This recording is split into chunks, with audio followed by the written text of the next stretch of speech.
Hola, ¿cómo están? Bienvenidos a otro programa más de Despertares. Hoy también tenemos una súper invitada de lujo que nos viene a compartir su experiencia de vida y por supuesto su despertar. Estamos el día de hoy con Cecilia, que además tengo la fortuna de que seamos compañeras de trabajo en un centro de rehabilitación y también traemos por ahí proyectos juntas, y tengo la fortuna, la enorme fortuna de conocer parte de su experiencia de vida, la cual inmediatamente consideré importante poderla compartir y afortunadamente ella estuvo totalmente de acuerdo. Es una mujer que se dedica hoy en día arduamente a ayudar a personas en situación de adicción desde la parte de la consejería. Pero pues, ¿qué les parece si les permito un poquito más que ella se presente y pues nos platiques un poquito más de ti? Claro que sí. ¿Quién eres? ¿Quién eres? Ajá. Hola, ¿cómo están, comunidad? Ajá. Me da gusto estar aquí con ustedes. Bueno, pues yo soy una mujer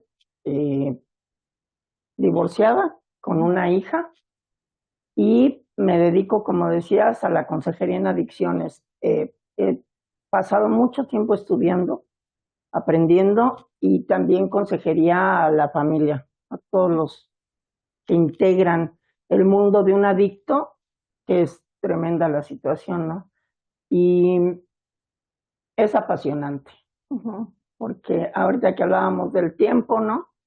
Yo doy una consejería, pero no soy precisamente de que diga, no, pues ya tienes la hora, ¿no? Pues ya, no, sino que se nos vuela el tiempo en temas Que hay que tocar y profundizar. apasionantes, sí. Y ese tiempo da calor, da significado. Ajá, ok. Y eso me encanta. No, y lo sé, conozco la pasión de tu trabajo y pues lo que comentan los muchachos también de ti que te quieren, hacen muy buen match contigo, Ceci. Y bueno, desde tu experiencia, fíjate que es bien difícil, Ceci, encontrar una mujer que pueda hablar desde su experiencia de lo que es una adicción. Usualmente tenemos más varones, tanto en centros de rehabilitación, fíjate qué curioso, ¿no? Más son los varones en centros de rehabilitación y también los que están para compartir, ser testimonio, y es rarísimo encontrar mujeres. O sea, sí las hay, pero son las menos, cuando realmente la cuestión del consumo y las adicciones no respeta género, ni respeta economía, ni ninguna situación en particular, realmente es general, ¿no? No discrimina, no discrimina. Entonces, nos gustaría conocer, que nos vayas adentrando en esta experiencia, primero personal de vida, y cómo te llevó a la parte profesional. ¿Cómo fue que hubo ese cambio impresionante de Ceci en un momento de mucha oscuridad en su vida, de a veces poder llegar a creer que no lo ibas a lograr, o momentos en los que mucha gente se sentirá totalmente identificada contigo, a la Ceci que ahora tiene un propósito de vida bien importante y que impactas tantas vidas y tantas familias hoy en día? Así es que platícanos un poquito desde la oscuridad vamos a la luz. ¿Cómo fue? ¿Cómo empezó? Bueno, yo nací en un edificio donde de la A a la J eran entradas, era un patio enorme, eran entradas y en cada entrada había 6 departamentos. Entonces de la A a la J habíamos un montón de chamacos, ¿no? Y en el patio patinábamos, andábamos en bici y todo. Había muchas historias de vida. Y mi papá y mi mamá eran como que la pareja ideal, ¿no? Ella trabajadora, mi papá también. Estábamos la mayor parte con mi abuelita, nos cuidaba ella, pero cuando cumplí 11 mi papá se fue. Nos llevó a la escuela y la típica, ¿no? Voy por cigarros y bye, nunca volvió. Y entonces, cuando cumplí 13 años, me di cuenta que mi mamá era alcohólica y que por eso mi papá se había ido. Pero nos dejó con ella, a mi hermana y a mí, una hermana mayor, 3 años mayor que yo. Y entonces mi hermana y yo decíamos, no, qué horror el alcohol, no queremos, no, fúchila, ¿no? De cómo veíamos a mi mamá. El entorno familiar era, hay una fiesta y si mi mamá se ponía mal, mi abuelita la quitaba y entonces todos hacíamos como que no había nada, como que desaparecía el problema, ¿no? Como que no existiera. Nadie sabíamos que existía ninguna agrupación de ayuda, nadie sabíamos qué hacer. Pues yo estaba muy chica, mi hermana también, tenía 15 años. Mi abuelita encontró Alcohólicos Anónimos. Sin embargo, mi mamá no se pudo quedar porque en ese tiempo, pues la mayoría eran hombres, como decías. La mayoría eran hombres y mi mamá súper femenina y cómo iba ella a decir lo que le pasaba en soledad, ¿no? Entonces no se quedó y mi mamá falleció de cirrosis hepática. A los 16 años yo me fui de la casa por todo el contexto familiar, ¿no? Me fui y nunca volví, nunca regresé a la casa, a mi núcleo. Y por azares del destino, mi hermana y yo en una fiesta nos invitaron a beber. Mi hermana tendría 15 años y yo 13, 14. Bueno, iba a cumplir mi hermana 16. Y cuando bebimos, fue maravilloso porque se nos olvidó que mamá estaba en la casa enferma. O sea, nos reímos, bailamos, disfrutamos y, ay, pues de aquí somos, ¿no? ¿Quién quiere estarse acordando? Y entonces nos enganchamos las dos. Encontrar una forma de evadir una realidad sin buscarla. bastante fuerte. Sí, claro. Porque la detestábamos, ¿no? Yo me encargaba de buscar las botellas y de tirarlas. Sin embargo, fue como un elixir que me hizo olvidar que en mi casa estaba todo mal. Entonces beber era como la fuga mental y las dos nos volvimos alcohólicas también. Mi mamá murió cuando yo tenía 25. Cuando me fui a los 16 hubo una parte donde por azares del destino yo compartía departamento con una amiga y ella estaba estudiando para modelo. Sin embargo, en su primer cita me contrataron a mí. Entonces a los 18 años empecé a modelar profesionalmente y modelé por 18 años. Hasta los 36 que me casé, que yo juraba que ya no me iba a casar. En todo ese tiempo, pues probé muchas drogas y mi hermana era muy activa, muy despierta, muy bailadora, platicadora, simpática, chapeada, de pelito así chino, como tú, se le hacían caireles. Y yo era flaca, amarilla, de pelo lacio. Entonces, sí, completamente. Y era como su sombra.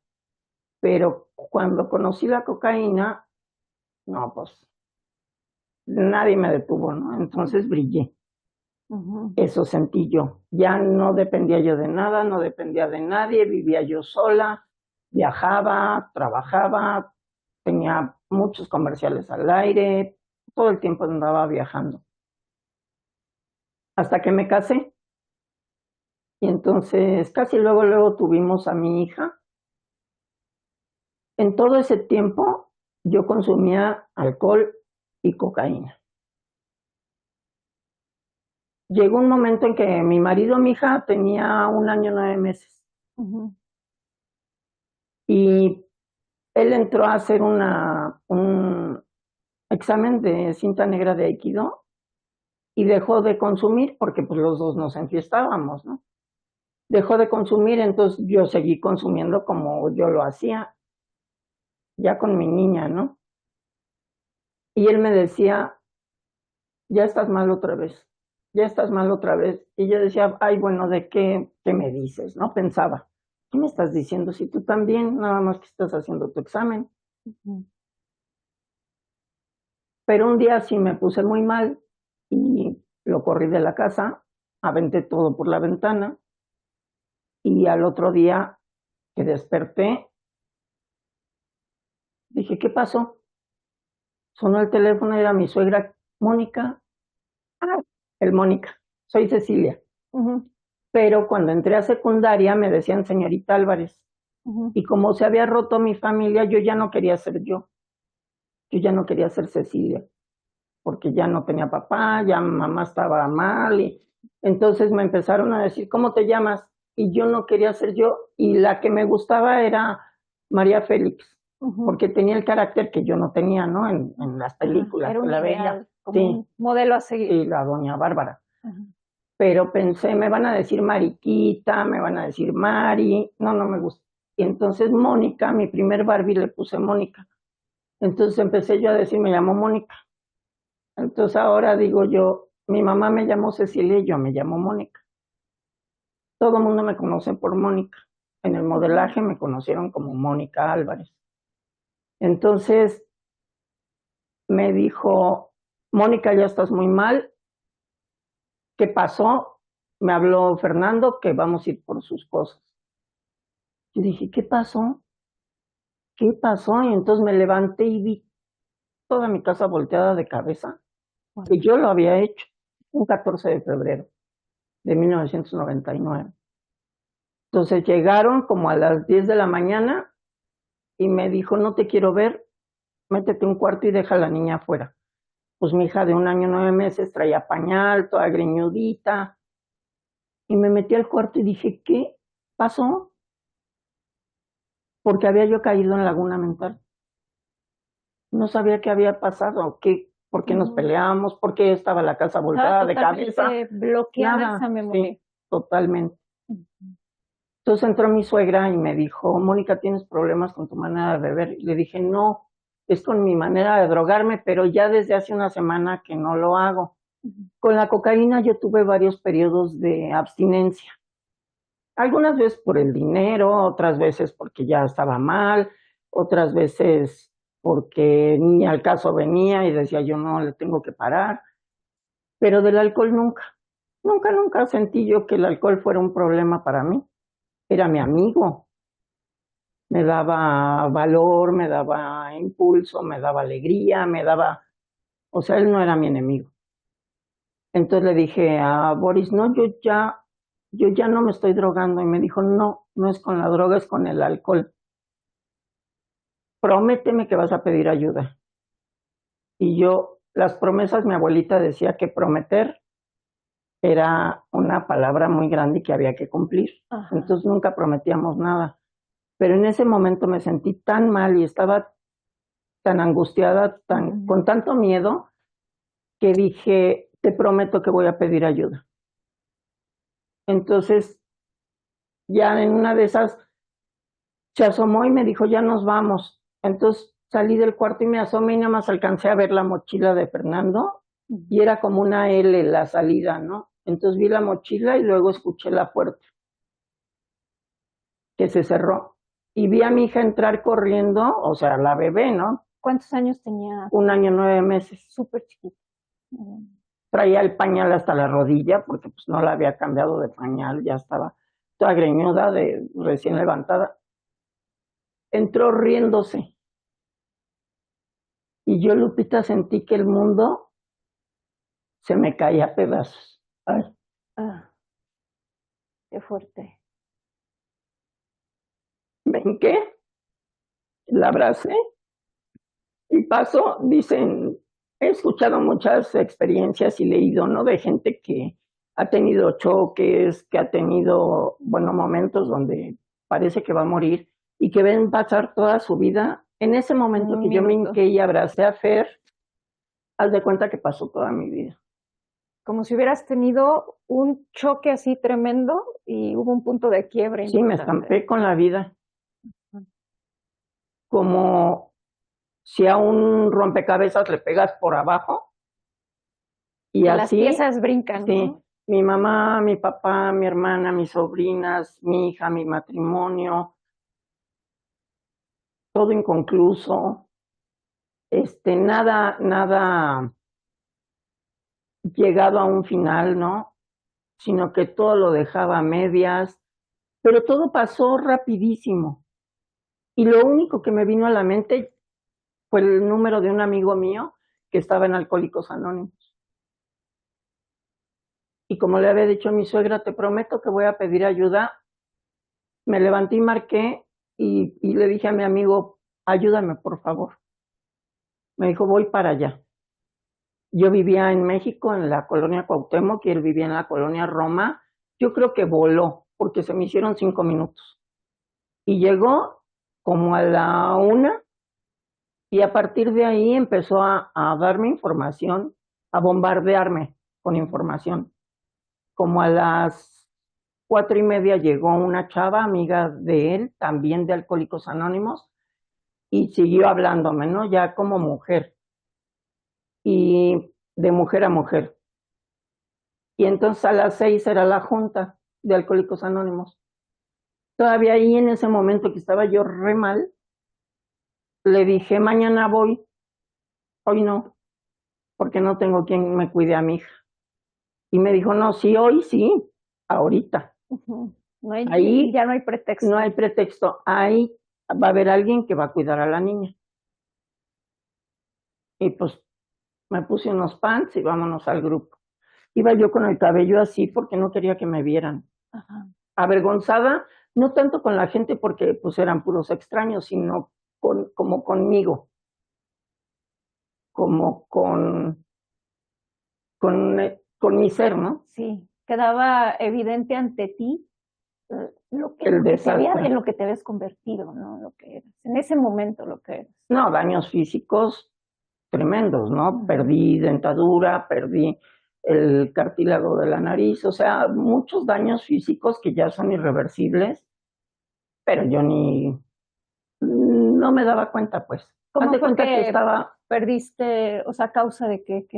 la cocaína inhibe los vasos sanguíneos, entonces cada que yo consumía los vasos sanguíneos del cartílago que separa las fosas, pues no tiene irrigación sanguínea, entonces se va muriendo. Y a veces me sonaba y salían pedacitos de cartílago como laminitas, escamas, Ajá, sí, sí. y yo me reía. O sea, como ahora que volteo para atrás y me veo, digo, ¿estaba tonta o qué, no? Como mucha familia que he llegado a escuchar que hablan de sus seres queridos que dicen, bueno, ¿están tontos o qué? Les pasa y les pasan cosas y vuelven a consumir. Así. ¿Qué pasaba? Completamente ciega, ¿no? Era como, decía mi padrino, un velo de acero en la mirada, en la Que no conciencia. no te permitía ni recapacitar ni dar Nada. cuenta de la autodestrucción que estabas teniendo. No, no, no. Entonces, eso pasó y con la dentadura pues igual, ¿no? Se va encogiendo la encía por la falta de irrigación. Y entonces llegué el 14 de febrero, que para mí era el día más negro y espantoso, horrible de mi vida, justo que había acabado con mi matrimonio por mi manera de consumir alcohol y cocaína y dejado a mi hija sin papá, y fue lo más negro que me pudo suceder el 14 de febrero de 1999. Y aparte 14 de febrero, una fecha tan emblemática, ¿no? Que representa, bueno, comercialmente también, es el amor y la amistad. Sí, pero sí, sí, que yo creo que en ese momento ni te percataste de que se festejaba ese día, tal vez. Ocupaba más tu mente otras cosas. Pues sí, el 7 de febrero yo toqué fondo con la cocaína, que sentía que me iba a explotar la cabeza, y me dijo Fernando, salte, no te quiero ver, y cerró la recámara. Y yo en la sala prometí, fíjate qué inconsciencia, le prometí a Dios que si me alivianaba ese día, que si permitía que yo siguiera viva, porque sentía que se me iba a salir el corazón por las sienes, para estar con mi hija, que yo le prometía que no me iba a volver a drogar, pero no a beber, nada más a drogar. Ajá, Nunca. ajá. Como si fuera una negociación. Dejo esto, pero me dejo. No, hombre. Ajá. Ya cuando empecé a aterrizar, me vino un pensamiento y dije, nunca, ¿de veras nunca te vas a volver a drogar? Y en el cumpleaños de tu marido,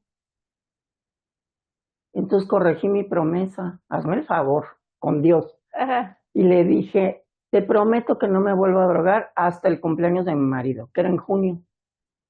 Y dije, así no hay promesa rota, ¿no? Ajá, Con el jefe. ajá, wow. Pero yo digo, se ha de haber reído. Hay un cuentito que dice que llega un borrachito a la villa, así todo borracho, ¿no? Y le dice a la Virgen, ay, madrecita, te juro que a partir de mañana ya no voy a beber. Y entonces al lado Jesús se empieza a reír y le dice la Virgen, oye, mi hijo, no te rías, mira, qué compungido está este borrachito, ¿no? Está hablando de verdad desde el corazón.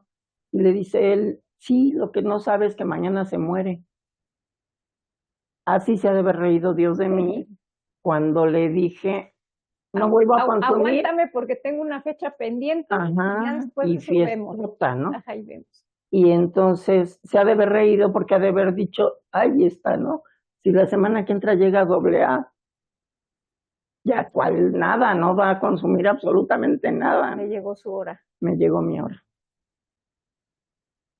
Y bueno, Ceci, ya hasta ahorita nos has compartido cosas súper fuertes. Yo todavía sigo así pensando como en esta imagen de tu niña tan pequeñita, cuando tú llegas y te cae el 20 de todo lo que hiciste y que como que lo habías bloqueado y empieza todo este proceso tan importante que te transforma, que nos cuentes un poco de cómo ha sido este proceso, cómo fue tu encuentro con AA, cómo fue esta parte tan importante que es los padrinos también, que nos cuentes así como a grandes rasgos qué es un padrino, pero cómo fue esa llegada de Ceci o Moni, o Mónica, Mónica. de llegar a AA y empezar a confrontar tu vida, tu problemática, y pues darte cuenta ahora en que estabas parada, ¿no? En ese momento.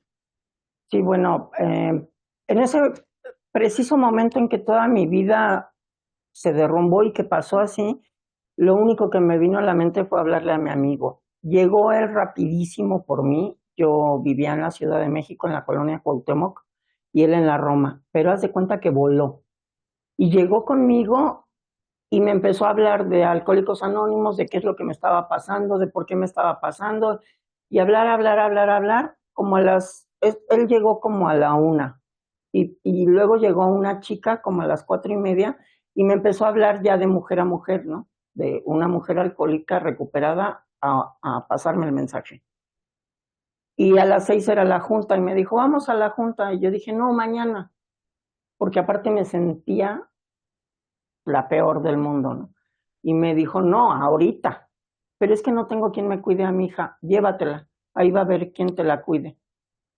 He escuchado en algunos lugares que dicen, no, es que en Alcohólicos Anónimos no venimos a ser amigos, pero es al revés. Ahí es justamente donde están los mejores amigos y amigos para toda la vida.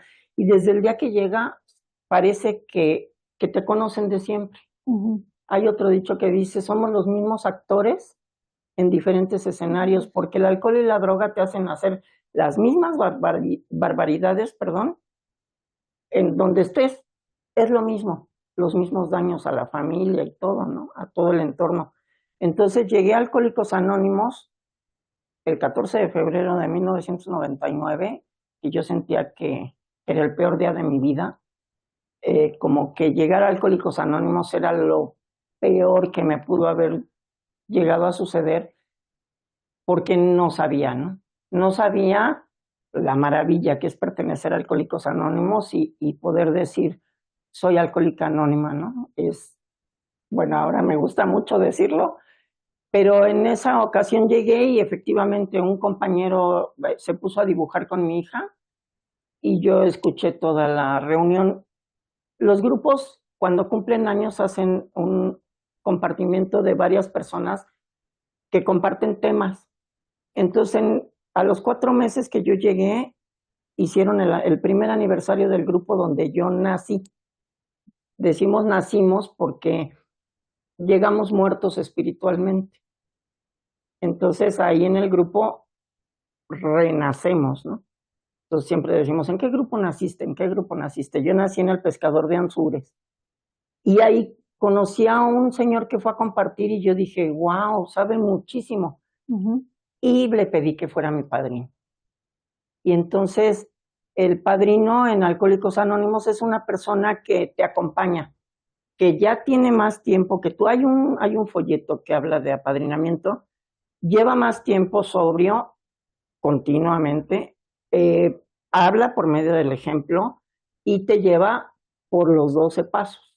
O sea, no te guía como, no, pues yo pienso que la vida es así, así le tienes que hacer, no, sino que te ayuda a que tú practiques el programa de Alcohólicos Anónimos, es por medio de 12 pasos. Entonces, eso es un padrino. Y él fue el que me ayudó a caminar durante 12 años porque falleció, mis primeros 12 años. Entonces, ese fue mi proceso, mi llegada, el conocer. Él me dijo, no te juntes con quien te juntabas. Y yo decía, ¿cómo que no me voy a juntar si vengo sintiéndome sola completamente? Y me decía, es que va a ser más fácil que con quien te juntabas te vuelva a hacer consumir, a que tú los convenzas de que pertenezcan a Alcohólicos Anónimos. Pero aquí vas a tener a tus nuevos amigos. Ok, y luego no vayas a donde ibas, porque vas a recaer. Y yo como viví mucho la vida de noche, ¿no? La vida loca, como que ya ni ganas tenía, no había nada nuevo, nada diferente, entonces obedecí. Obedecí no juntarme con los que me juntaba, aparte que ni falta qué hace, porque solitos, oye, vas a ir a tal fiesta, Se no, van no voy a ir, retirando de y tu, se van quitan. saliendo de tu vida. Sí, ya no eres parte Sí. de. Ya no manejas la misma forma de pensar, la misma energía también que se maneja. Sí, no. Obviamente ya no encajas. Sí, no, me invitaban a cenar y yo decía, no, mejor vamos a desayunar, porque es más fácil, ¿no? Por la hora. Ajá, cenar bebiendo que desayunar bebiendo. Es un poco más difícil, aunque hay quien pide mimosas, ¿no? Ajá. Pero sí cambió, empezó a cambiar mi vida. Sobre todo yo creo que el cambio fue que obedecí, porque ya no tenía de otro. Ya no había nada. Yo no tenía, ahorita que estamos ahí en la clínica, por ejemplo, que hay chicos que tienen 1, 2, 3, hasta 5, 12 internamientos. Yo no tenía nadie alrededor que pagara un peso por mi vida. O sea, yo no llegué a clínica porque no había nadie que pagara por mí. Entonces tuve que llegar a Alcohólicos Anónimos y me tuve que agarrar de esa tabla salvadora porque no había nada más, nada más. Aparte ya te habías divorciado. No, nada más me había dejado. Bueno, estaba separada. Ajá. Hizo lo mismo que mi papá, que dice, no, vieja loca, borracha, y se fue, pero dejó a sus 2 hijas con la borracha. Ajá. Y mi marido dijo, no, bye, no, estás loca, pero dejó a mi hija conmigo.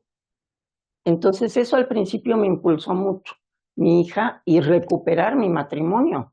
Oye, ¿cómo ve tu hija, cómo ha sido el proceso con tu hija? Porque ella lo vivió desde muy chiquita hasta ahora. ¿Cuántos años tiene tu güera? 27. ¿Tu güera ya 27? Está guapísima la hija de amor. Tiene de dónde sacarla. Sacó lo mejor de los dos, ¿no? Qué bueno. No, y sí la tengo la fortuna de conocerla un poquito y sí, guapa por dentro y por fuera. Ay, sí, es bien preciosa mi güera. Resulta que, pues me la llevaba yo junta todos los días. Mi hija fue a Alcohólicos Anónimos todos los días, desde 1 año 9 meses hasta como los 13 años. Bueno, ya en la primaria, digo, por cuando tenía como, no sé, 9 años, ya no, porque me cambié de horario, me pasé a las mañanas. Entonces la dejaba en la escuela y ya yo me iba a grupo, pero yo recuperé mi matrimonio. Le decía yo, ya vuelve, estoy en Alcohólicos Anónimos, te extrañamos. Decía, no, no te quiero volver a ver, ¿no? Qué bueno que estás en Alcohólicos Anónimos. Pero sí volvimos. Y yo dejé de beber, él continuó, ¿no? Bebiendo. Entonces nuestras vidas sí se empezaron medio que a abrir. Pero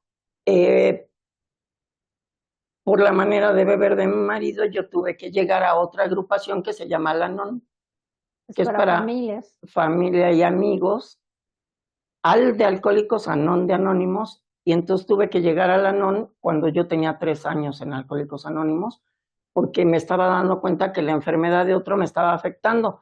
Y ya en Al-Anon me di cuenta que no era mi marido, que era desde mi mamá, que había sido afectada por una persona adicta, ¿no? Entonces, en Al-Anon, pues ya llevo también muchos años y mi hija la metía a Latín, que es para hijos de alcohólicos y adictos. Entonces yo iba a Al-Anon y al mismo tiempo sesionaba Latín. Entonces mi hija fue como 7 años a Latín. Entonces fue a Alcohólicos Anónimos y fue a Latín. Y hay una parte en la literatura de Alcohólicos Anónimos que dice que los hijos de AA no se vuelven alcohólicos por lo que ven y oyen. Entonces mi hija, en los aniversarios de mis compañeros, en mis propios aniversarios, en juntas de estudio, en juntas de trabajo, en todo lo que hacíamos en el grupo, mi hija estaba presente y escuchaba todas las historias de terror, ¿no? Y mi hija no consume, no bebe ni fuma. Gracias a Dios, qué bueno, Sí. qué padre. Por el conocimiento, ¿no? De la enfermedad. Ahora veo así, por ejemplo, chicos en las clínicas donde he trabajado y donde estamos que dicen, no, mi hija tiene 9 años y sabe que me fui a trabajar fuera. Y digo yo, no, dile la verdad, dile que el alcohol es algo espantoso y Mira, que... además se dan cuenta de todo. Yo que trabajo con gente muy jovencita, o sea, la mayoría de mis pacientes son de adolescentes para arriba, pero desde muy chicos se dan cuenta de un montón de cosas, porque luego cuando me platican que tienen 13, 14, 15 años, y me dicen, es que yo desde los 6 me daba cuenta de esto, a los 5 me di cuenta de esto, a los 8, o sea, siempre lo sabían, y lo sabían todo.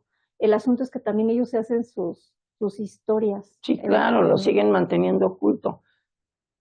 Es que da mucha vergüenza. Sí, y hablando precisamente de esta vergüenza, ¿cómo fue encontrarse, Ceci, con la tribuna cuando ya empiezas a... Mónica con Cecilia. Mónica con Cecilia, sí. ¿Cómo fue que empezaste a enfrentarte a ti misma arriba en una tribuna? Que uno, te hablan de tribuna y suben y expresan sus cosas, pero no es fácil estar ahí arriba y empezar a escucharte, que ya lo hemos platicado en otras ocasiones, y empezar a escucharte de lo que has hecho, quién eres, quién has sido hasta ese momento.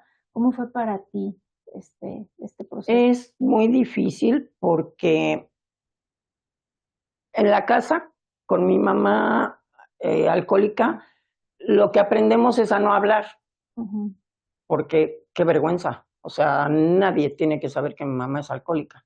Entonces no hablo. Y todos los sentimientos que yo iba sintiendo de abandono, de frustración y todo eso, no tenían nombre. Ni siquiera sabía cómo se llamaban ni cómo se sentían. Entonces no expresarlo cuesta muchísimo y duele muchísimo. Entonces hay un dicho en AA que dice que si por la boca enfermamos, por la boca tenemos que sanar, pero para que salga la enfermedad cuesta trabajo porque nunca le he puesto nombre a mis emociones. O sea, había veces que sentía miedo, frustración y enojo, pero no sabía. Entonces, y cuando pasaba algún problema, que mi papá y mi mamá se peleaban por la manera de beber de mi mamá, aprendemos a no ver, Evadir. a no sentir, a no escuchar. Ya están peleando, no oigo, no hablo, no veo. Ajá. Entonces en tribuna cuesta mucho trabajo quitarse todas esas tapones, ¿no? Y empecé a hablar como que le hablaba a ellos, pero me empecé a escuchar, entonces como que yo me hablo a mí y me iba entendiendo qué fue lo que le pasó en base al conocimiento, ¿no? A la guía de mi padrino, a la práctica de los 12 pasos, a la literatura, a compartir. Y algo que es sumamente importante es transmitir el mensaje, ayudar a otros. Esa es la experiencia espiritual. Que dice en el programa no es religioso, es espiritual. Y es eso, transmitirle a otro que sí se puede. Entonces, Mónica fue la que le daba la cara a la vida por medio del alcohol y de las drogas, con valentía y con no necesito a nadie, no me pasa nada, no. Pero Cecilia estaba guardada extrañando a su familia, queriendo a su mamá, las atenciones y el cuidado. Entonces, cuando se encontraron por medio del programa, hay un cuarto y quinto paso que haces con tu padrino a tu ritmo. Y cuando Mónica sacó a Cecilia del baúl, no sabes cómo lloré.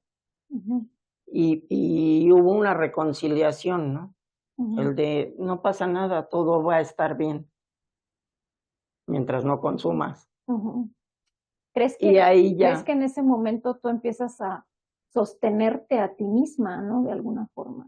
sí, ya no necesito ni del alcohol ni de las drogas para enfrentar ninguna emoción negativa. Ya no necesito fugarme. Ajá. Ya no necesito esa fuga o ese apoyo o muleta o que me ayude, ¿no? Por ejemplo, algo que me explicaron y que yo transmito es la química cerebral. La masa gris se convierte en blanca por una sustancia y empieza del cerebelo hacia el lóbulo frontal. Y aquí es que tenemos la toma de decisiones, la voluntad y la capacidad de análisis. Todo lo que es adaptativo, civilizado y sí, lo ejecutivo, ¿no? Conducta aprendida. Entonces, si empiezo a consumir joven, que yo empecé a los 13 años, no, esa sustancia que madura mi cerebro no deja que madure. Entonces yo emocionalmente sigo en 13 años, en preadolescente, ¿no? O adolescente. Temprano. Entonces, y mi alerta que me dice peligro, ¿no? Supervivencia. Te van a aniquilar, consume y con eso estás a salvo. Siempre se prende cuando hay una emoción negativa. Y ese es como que mi sistema de recompensa, ¿no? Aquí hay peligro, hay una emoción negativa, consume para que puedas enfrentar. Entonces consumo, es en automático. Pero esa red neuronal, cuando dejo de consumir, desaparece.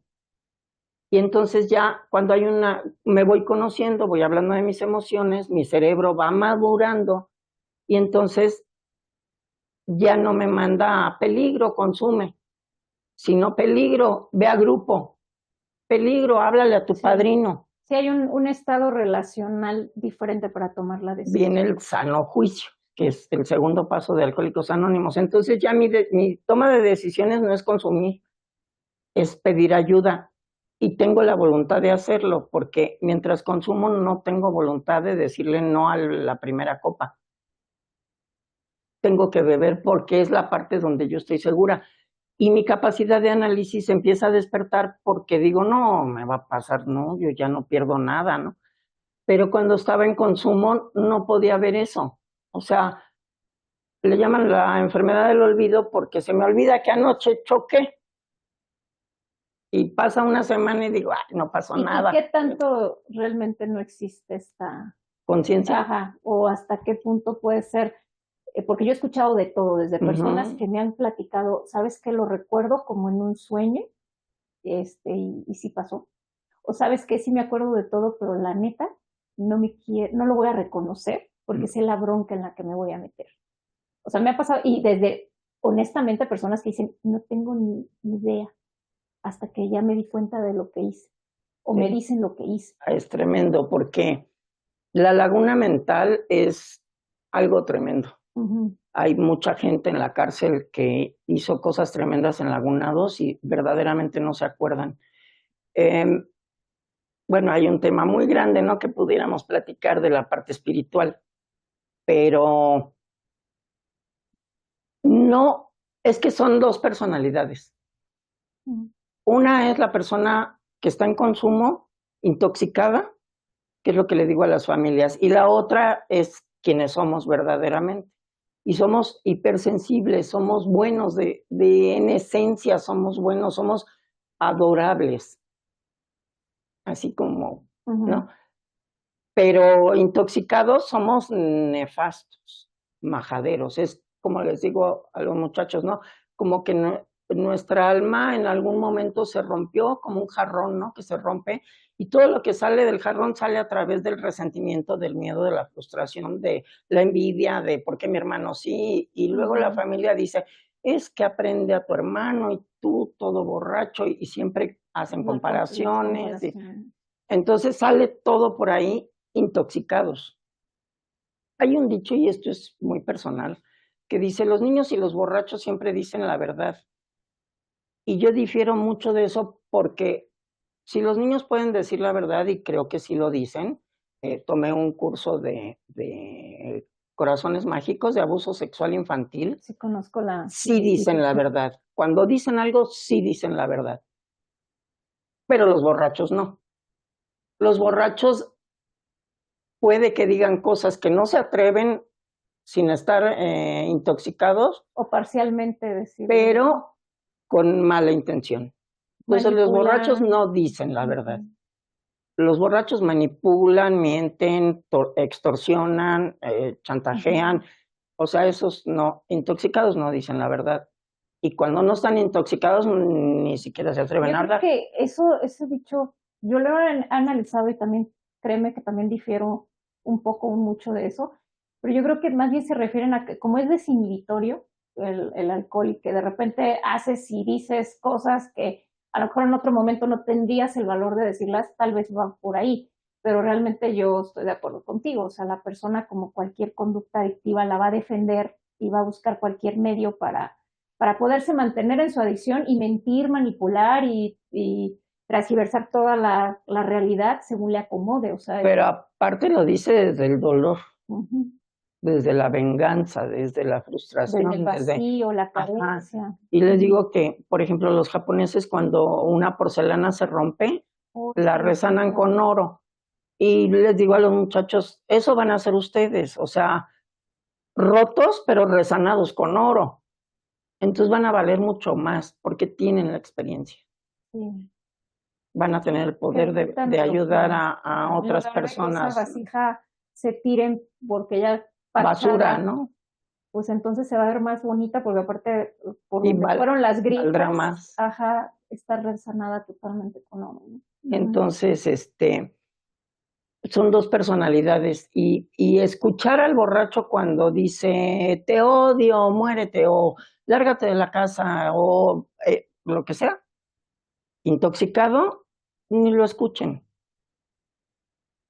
Escuchen al otro, al que se despierta y se quiere meter debajo del colchón de vergüenza. Cuando un alcohólico dice te juro que no voy a volver a beber, eso es verdad. Lo dice desde el fondo del corazón. Pero ¿qué pasa? Que su cerebro no se lo permite. Sí. Y ni siquiera analizamos, es que ayer la corrí de la casa, ¿no? No, no viene a nuestra mente. Porque no está maduro nuestro cerebro. Entonces, parece que disfrutan bebiendo y después de lo que hicieron y vuelven a beber, es que no somos conscientes. Cuando pasa tiempo y nuestro cerebro madura, entonces nos volvemos conscientes. Por eso también hay otro que las familias así como que dicen, oye, primero que es una enfermedad, que no es un vicio. Y la otra es que no somos culpables de todo lo que hicimos, sino que somos responsables. Una vez que volteamos hacia atrás y vemos todo el desastre que hicimos, pues no fuimos culpables porque estábamos intoxicados. Ay, qué justificación. Ay, sí, ¿no? Sí, pero sí, la responsabilidad es real. De las consecuencias de lo que hiciste. Ahora las tengo que arreglar y en el programa viene todo así, en orden específico para que podamos restaurar todos los daños que hicimos. Y, por ejemplo, ahorita escuchándote, Ceci, ¿en qué momento ya de tu proceso, ya a lo mejor un poco más avanzado, no sé, dijiste, me voy a dedicar ahora yo a contribuir a esta problemática y ayudar a personas que en su momento yo estuve en ese hoyo, estuve en esa oscuridad y que ahora yo voy a ayudar? ¿En qué momento empezaste a prepararte? ¿En qué momento tuviste ese despertar de alguna forma en tu vida para poder decir, y cómo te ha servido también, cómo puede, no solamente te ha funcionado a ti, le puede funcionar a otras personas esta cuestión de la actitud de servicio salva vidas, ¿eh?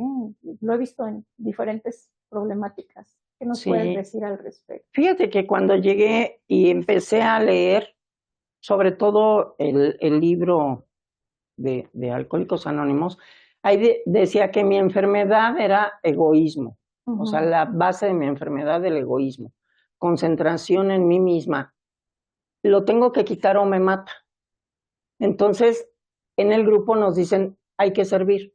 El nuevo, lo que empieza, por ejemplo, es a servir el café. ¿Por qué? Porque ahí empieza ¿cómo se dice esta? La sensación de pertenencia. Entonces, ya yo sé, a él le gusta con una de crema, a él con una de azúcar, a él tibio, a él con dos de café, así. Entonces soy parte de, ¿no? Mi sensación de pertenencia. Y luego, bueno, puedo ser tesorera del grupo, puedo desarrollar algún servicio, coordinar una junta.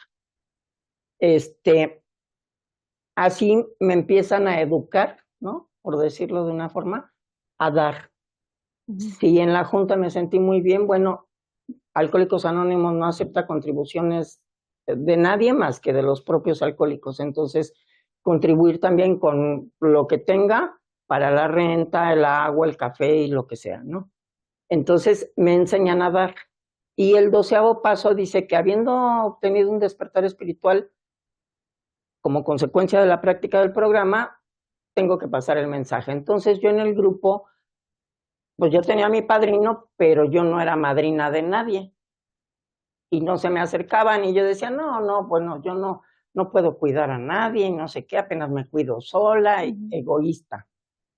Hasta que hablando en tribuna, lo que yo empecé a hablar, a los que me escuchaban se les antojaba tener o vivir. Entonces se me empezaron a acercar y empecé a tener ahijados. Eso es una responsabilidad muy grande porque es un vínculo, como en la película de Avatar, que tiene una trenza que se junta conecta con ¿qué era? Con el caballo, con el ave, y se hacen uno. Así es padrino y ahijado, se hacen uno, porque aunque yo esté en el cine, aunque esté durmiendo, aunque si acepto ser madrina, en cuanto me llaman por teléfono, tengo que Tengo un amigo que contestar. Ha ido en la madrugada a parques a recoger personas porque le hablan y dicen, oye, estoy a punto de o acabo de consumir y estoy desesperado. Sí. 3 de la mañana, ¿dónde estás? Mándame tu ubicación y se la... Yo les digo, si ya te tomaste el primer trago, no la primer copa, el primer trago, pues ya mejor disfrútala. Ponte hasta atrás y mañana hablamos. Pero si no has tomado nada, ahí voy. O ven. Porque ya consumiendo ya te perdimos, Houston, ¿no? Ya no estás. Entonces, se hace ese vínculo que es de vida o muerte. Un acompañamiento muy especial. Porque si consume y se muere, y tú eras su padrino o su madrina, pues ahí te encargo el cargo de conciencia, ¿no? Entonces empecé a tener ahijados y empecé a darme cuenta que necesitaba saber más. Entonces empecé a estudiar. Cambié las series televisivas por documentales, cambié mis libros de superación personal por datos científicos, por, ¿no?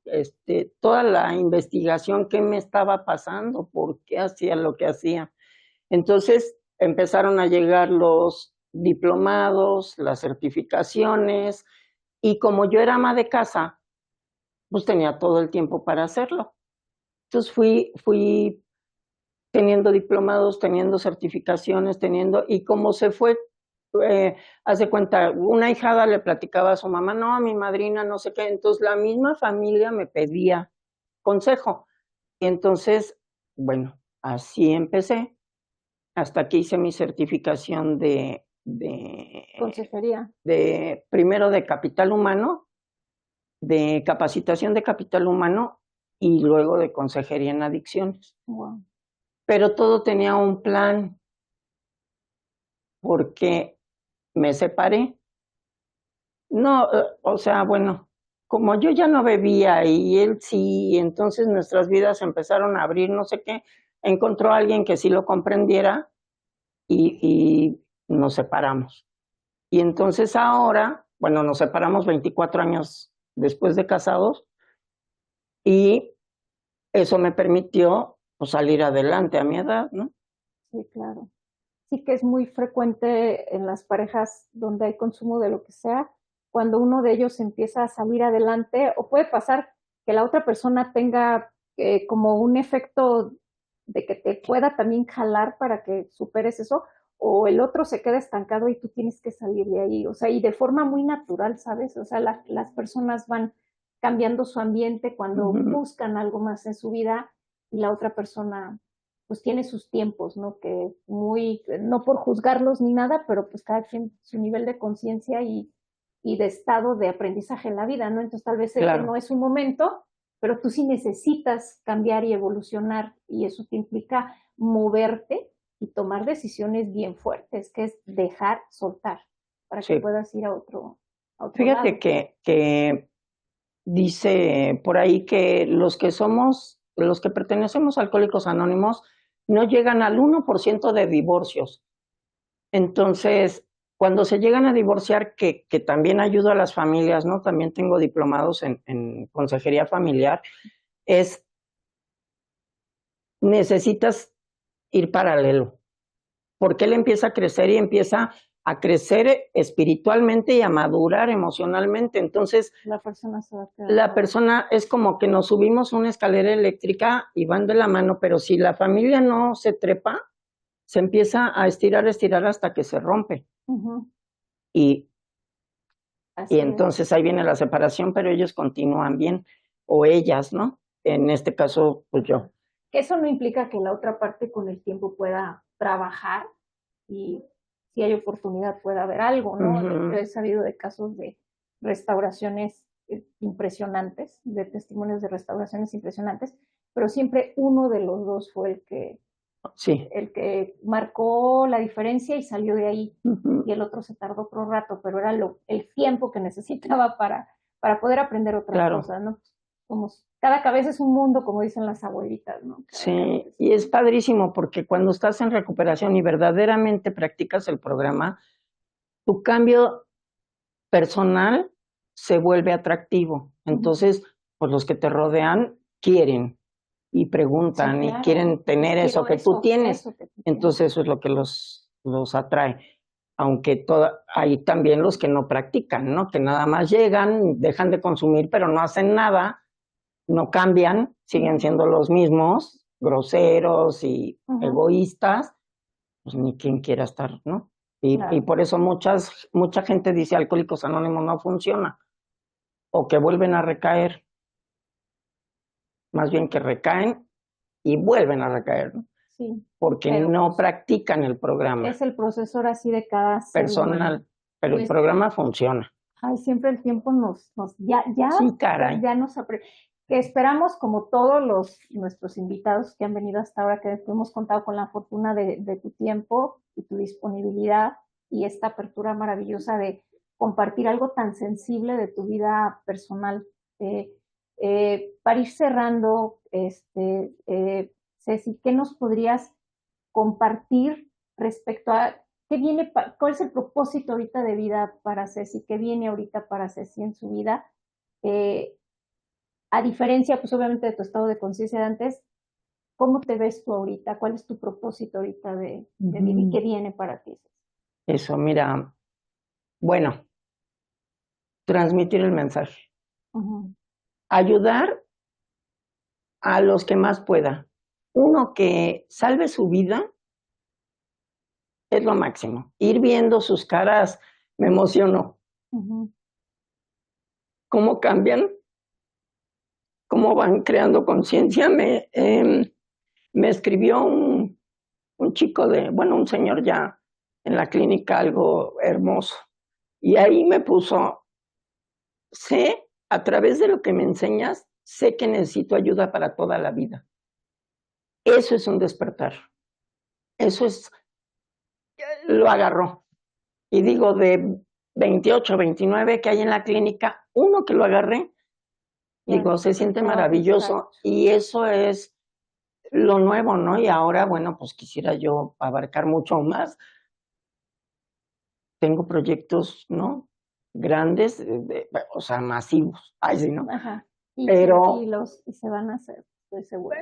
comparto, me encanta que me inviten a compartir. Por ejemplo, ahora voy a ir el 5 de agosto a compartir al aniversario de un grupo que, porque vuelvo a leer, vuelvo a sacar notas, vuelvo a aprender y digo, ¿cómo que esto no lo había visto? Y compartirlo es sensacional.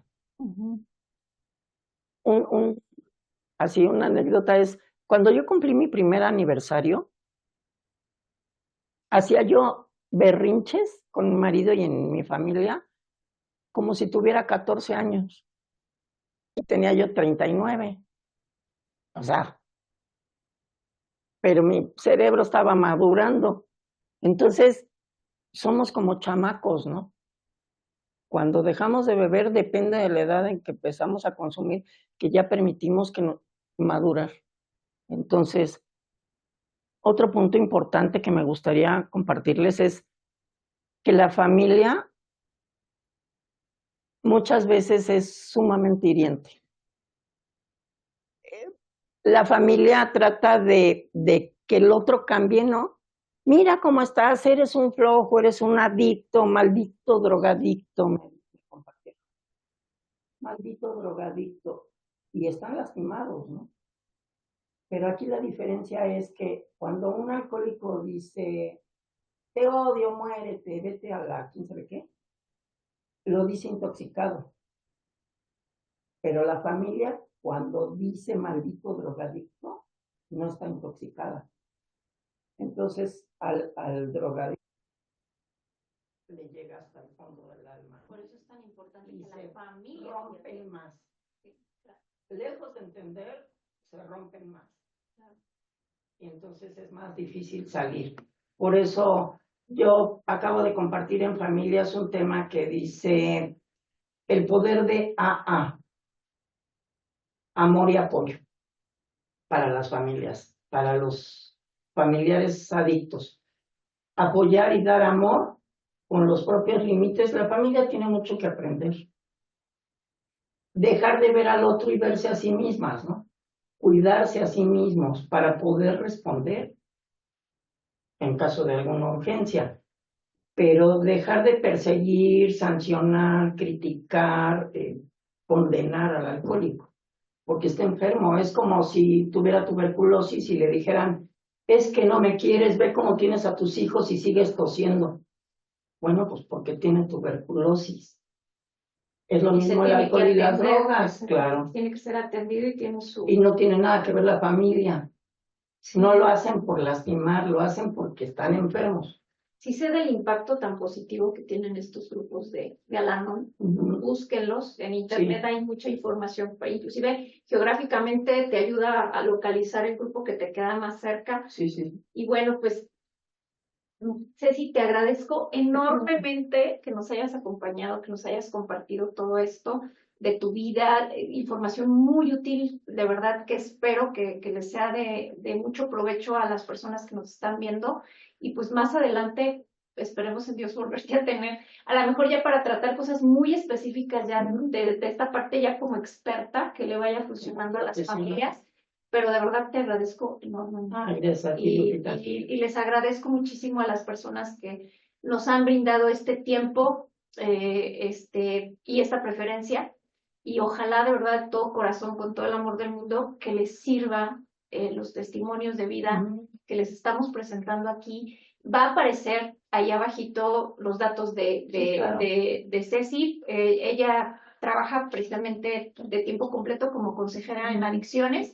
Específicamente la parte del alcoholismo es una experta, me consta, y van a aparecer ahí sus datos para que ustedes la puedan contactar.